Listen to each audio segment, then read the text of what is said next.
أطالب مؤسسة الأزهر أن تعاملنا كمسيحيين. هل هناك أقل من هذا؟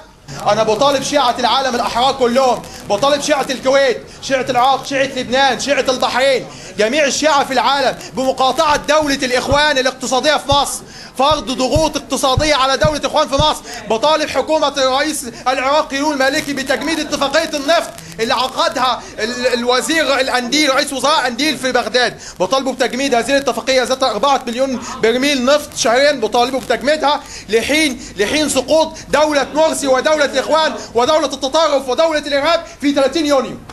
عام التحريض الطائفي. منذ قدوم الإخوان ومرسي لحكم مصر وبسبب الخطابات التحريضية زادت حدة الأزمة الطائفية لتتسع بؤر الفتن ويزداد معها العنف الطائفي ويسقط القتلى والجرحى.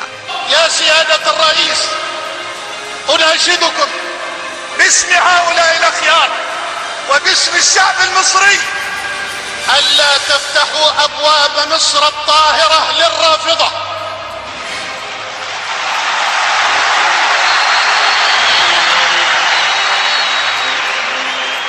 فوالله ما دخلوا مكانا إلا وأفسدوه، وها هو وجههم الحقيقي قد ظهر بجلاء. أناشدكم يا سيادة الرئيس أن تقوموا بالدور الذي يليق بمصر مكانة وقيادة وريادة.